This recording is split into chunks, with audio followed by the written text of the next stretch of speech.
Chris Laping, Chief Innovation Officer at Bagel Brands and best-selling author of People Before Things. So tell me a little bit about Bagel Brands for those who may not know kind of the concepts underneath, but also what Innovation Officer means.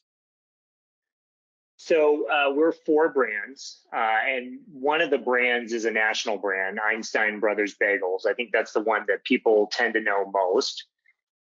We have a regional brand in California called Noah's Bagels. And then we have a super regional brand in the Northeast called Bruegger's. Bruegger's does have some reach throughout the US, but it's mostly concentrated in the Northeast. And then finally, we have a brand called Manhattan Bagels. So we're basically everything fresh baked bagels. Yep. Chief Innovation Officer is a super fancy title. Generally in the restaurant space, the phrase innovation is reserved for food innovation. So a lot of times there's confusion when I meet strangers in the business about what I do. But I would say, in essence, my focus is experience of the future. We have a business today, it looks a certain way, and we know that the consumer is taking us in a different direction for the next 5 or 10 years. And so the core part of my job is just answering the question, what does this thing look like 5 or 10 years from now? And of course, with COVID, that has been greatly accelerated in 2 months. Absolutely. And before we dive in into some of your experience throughout this piece, I did want to tie in. You know, it's interesting when you look at your bio that you have a strong technical background. You've been in a lot of technical leadership roles. Your title as Innovation Officer, but you've also written a book titled People Before Things. So I thought it might be interesting if you could just give 30 seconds of what is the concept of that book and why you think it applies to your career. Well, I wrote the book because at that point, when I sat down to author it, I had been in the IT space for 25 years. And what I came to learn during that time is that it really wasn't the technology that was getting in the way of my teams and their success. It really was more a product of change leadership and how do you bring people together in an organization? How do you get them on the same page? And then once they're on the same page, how do you carry that momentum into change and transformation? Because it certainly doesn't, it's not something that comes easily to organizations or for us in our personal lives. When I wrote the book, the other thing I really wanted to do was provide something to IT leaders that was coming from someone who was working with them in the industry. Everything I had been reading up until that point had been from people that were studying us.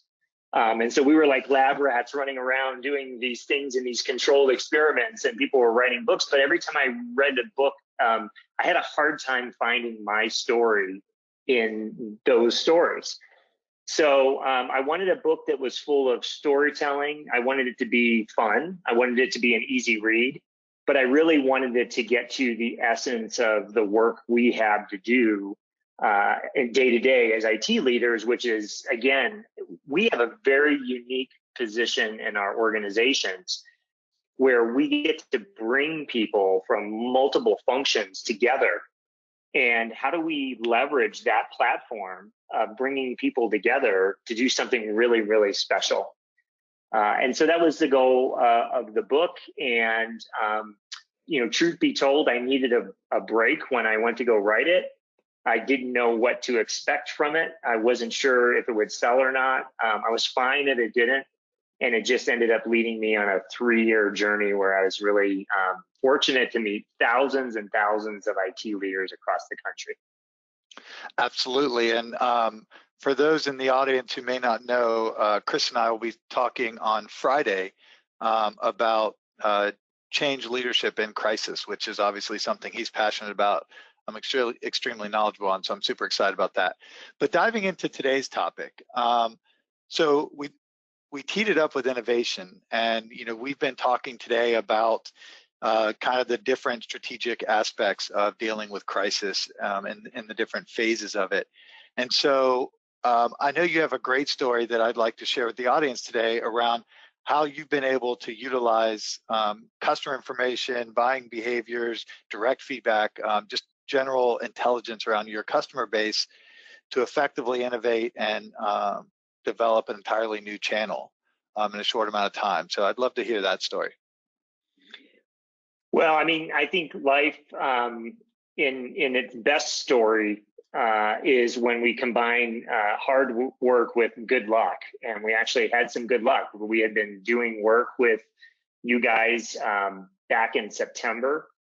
And I can't imagine where we would be right now had we not been doing that with you and starting to really just take inventory of all of the great isolated islands of information we had in the organization, and what would it be like if we could bring those things together. And I think we got lucky because we were thinking about experience of the future, and we're already working on our digital agenda. Now, we were way behind the ball on our digital agenda. And so this was all about, like, how do we catch up to where we should be with the market? But how do we just, again, anticipate where things are going in the future and build something that's compelling, that represents more what people want 5 to 10 years from now than just right now? And so all of that work was building, and we had an agenda for this year to really do a lot of that work. And what happened in this crisis was we had to accelerate a 1 year's worth of work into 3 or 4 weeks. And our goal and focus with digital was, like, how do you roll out the minimal lovable product? Like, we can't impede our progress because we're so focused on perfection. And at the same time, if this is not a useful tool to our guests, then we're going to have nothing. And so that's what we did. We just set out in a rapid format to get something in the hands of our guests. Again, we had planned to do this over a course of a year. And we knew that if we got it done in the year and 5% of our total sales came to the digital channel, then we were winning. That was what we were hoping for. That, December 31st, as I looked back on 2020, I would say we did a good job because we got these digital tools in the hands of our consumers, and we have 5% of our total sales coming through those channels. What happened was we got it done in 3 to 4 weeks, and it's been as high as 25% of our total sales. Wow. So again, I don't know where we would be right now had some of this work not been happening. And that if we had not been back in September, again, starting to rationalize what do we have here from an information perspective, that we could then quickly read and react to what was going on in the market, I think we'd be in real trouble right now. Absolutely. What an incredible result. So, a part of having customer intelligence is obviously understanding behaviors of your customers, what their intent is. But I know you also blended in actual feedback directly from the customers. What did you learn from your customer base early on in the crisis? We learned all kinds of amazing insights. Like, these are the kinds of things that when you say them out loud, they don't feel like anything that is, that intelligent or smart or like, wow, that's really your discovery. But the reality of it is these were big discoveries for us. And one thing I've learned in the restaurant industry is that the business is all about simple. But simple is really hard. So how do you do the simple things really well? And how do you notice the simple things that your guests are saying and react to them? So one of the things that we picked up pretty early stage from guest feedback is that people in general weren't scared to walk into a restaurant per se. Now, and I'm not talking about a sit-down restaurant where you're going to have table service and you've got loads of guests around you. I'm talking about our model is a fast casual model where you go in and you order, you wait a couple of minutes, and you take your food and run. But so they weren't saying that they were scared to be in the store, but what we were picking up on was that families, people, they were concerned about the actual handling and preparation of the food. So, taking that insight, what we really processed quickly was, well, how do we create a concept of more of a meal kit where people can take something that's partially done and take it home and prepare it the rest of the way to help create safety. The other nuance that was going on, and I think we probably can all relate to this on some level, is that meal planning all of a sudden was getting flipped on its head. And people weren't just thinking about one meal. It was like, my goodness, how do I take care of breakfast for the week? Let's say in our case, we have a lot of guests that have children. You feel guilty about buying a box of Cinnamon Toast Crunch and putting it down on the table every morning for breakfast. So it's like, what can I do to spread out the week? So again, it doesn't seem like an amazing insight, but it was a nuance that we were able to pick up that, hey, people want to be able to just take the food the rest of the way. So we rolled out a cookie kit, and people could buy this cookie dough and go home and easily bake cookies. Another example is we made pizza bagels. And so people with kids were buying the pizza bagels where the kids could put all of the ingredients on the bagel, and then they could bake it like a pizza. And you killed two birds with one stone. You fed the family, and you occupied your children's time for a little while. So these were the kinds of things. I would say there's probably 5 to 6 other really big insights we were picking up along the way that we had to be prepared to just completely accelerate into and just go for it, and be able to measure quickly, how are the consumers feeling about this. Absolutely. There's so many interesting nuggets in there. We've heard multiple times throughout the day. Our last speaker spoke to it, and I think you just raised it also, which is a good analytics platform with good analysts are able to pick up those signals from the noise. And even those signals may seem and appear very simple. When there's a lot of noise, they get lost. And those simple signals can encourage people to align behind them and really execute, which is obviously the leadership's role, is picking the signals that are very interesting and then aligning everyone behind that. So I think that's a common theme that we've heard all day today, and something that's interesting to call out is really it doesn't have to be, holy cow, innovation is, we've thought of something no one's ever thought of on the planet, and we're going to change the way people eat. It can be, we're going to deliver them in the way they need it today with the least amount of friction. And that is innovation, just because you're delivering it in a way that others cannot. That's right. So that's really interesting. And I love the fact that those signals came out, and you teased out at the end. The first part of innovation there was figuring out what you want to do within the digital channel and the way you wanted to change your product line, and then obviously very rapidly executing against it. But at the end, you teased out the last piece of that, which is then being able to manage performance against it. So talk a little bit about that, and were they traditional dashboards that you had been using before to manage performance, or was this a new view into the business that you kind of had to create on the fly? That was a wise question that Yoda would ask. It probably took us 3 days to realize that a lot of the key metrics that we were looking at in the business were just not appropriate for this environment.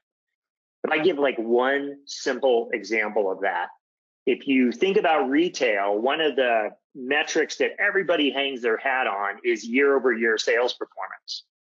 And they use that to measure the health of their business. If they're a public company, they talk about it to their shareholders, and people either get excited about it or they get scared and they sell their stock. Year over year is completely irrelevant in this environment. And it almost feels more like a startup environment where you're really living the world of week over week.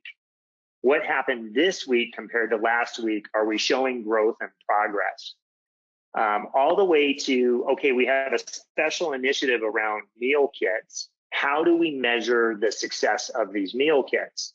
On a normal day, we might just look at the number of units sold and the percentage of that product being sold compared to all the other products being sold.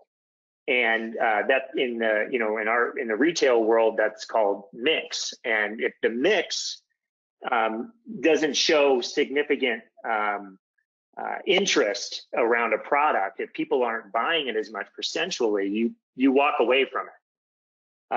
We had to be prepared to measure other dimensions of this.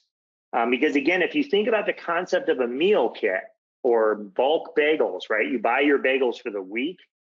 Now we're changing the behavior, right? We were winning before if you came in every morning and had a bagel with schmear and a cup of coffee,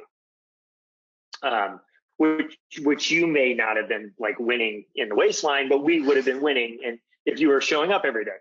But if I'm pushing you to bulk bagels, if I'm telling you, bagels are a great product to actually freeze, or think about if you get these bulk bagels, it's going to be something your family's going to enjoy for the week. Well, then that means you're not going to be coming in every day. And we had to be prepared to look for that. And we just had to, again, from a performance metrics perspective, had to be able to start identifying the things that mattered the most to our guests, especially with digital. Accuracy and timeliness is really important. Most people are using those channels because they are trying to skip the line.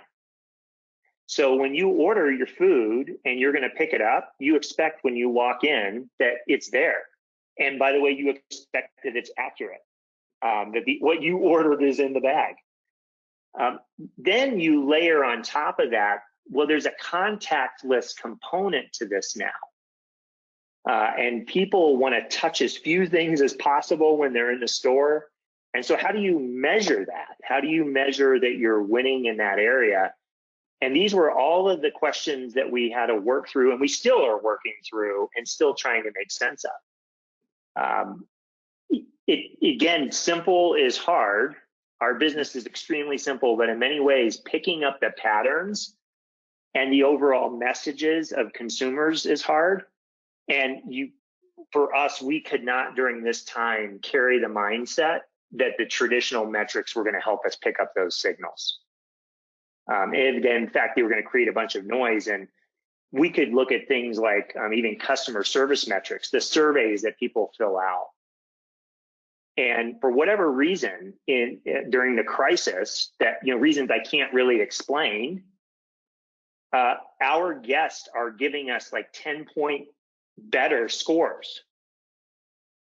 And we literally sat around and said, well, is this just because the people that do respond, they're just so grateful that something's open? Is it because people are just like so crushed by this crisis that they want to reach out and just say something nice?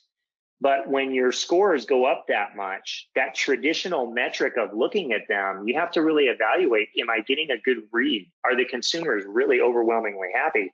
I'm getting 10-point better scores, but the fact of the matter is we're down 30, 40, 50% in sales. How do you reconcile those two things? So long answer to your question, Dan, but I think your question is spot on. The metrics that got us here are not the metrics that are going to help us move through this crisis. Absolutely. And I think it's so interesting because, we've talked about agility today. We've talked about access and accessibility to information. And so many of the things that you're speaking to that are real life scenarios at Bagel Brands don't happen if it takes you 2 weeks to put together a report to figure something out. I mean, you just don't have the bandwidth. And a 2-month crisis, you don't have a month or even a week to put together information. And I love the startup analogy. To build on that too, it's like even if you just think about the human behavior component, which we talked on a little bit about earlier in our discussion. In human behavior, when you reflect back on something you did 6 months ago, you don't always have really good clarity on what happened. You don't remember it correctly. If something happened a week ago, you don't really remember it very well. And in some cases, something happened just yesterday. And so if you're trying to improve yourself as a person, you can't do it if you're doing these look backs that are far in the process. That instead, that where you get really big change and transformation in your life is when you catch it in the moment. Like in the moment, you go, oh, this is what I'm doing. This is how I'm behaving. And it's just like that with a business, that if everything we build is looking at a business that happened 6 months ago, and there's that natural lag, that is not going to be helpful in a crisis. That we have to, in the moment, catch it. What's happening here? What are guests telling us? What do our communities need from us? What do our team members need from us? That requires reading and reacting in the moment.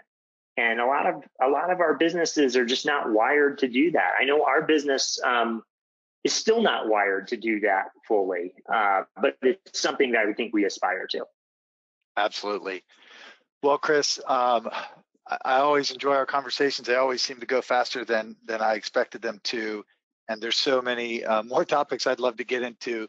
I know we're going to talk more about change on Friday, but I'll close with the same question that I asked Chris Fitzpatrick is, you know, there's so many incredible things that you've learned through this crisis, or at least that you've executed on in the crisis. So for those who maybe are going through something that you went through last week, last month, et cetera, or for those maybe preparing for, God forbid, the next crisis, do you have any advice for the audience? I read a great book, so I'm going to do a book recommendation called Atomic Habits. It's by James Clear. And the whole point of the book is that our lives don't change, our businesses don't change because of these big breakthrough moments. They happen as a result of little things that we do along the way. And I love the way he frames it. He basically says, we don't rise to the level of our goals, we fall to the level of our systems. And so he gives a quick story in the beginning of the book. Jumbo jet takes off from Los Angeles going to New York.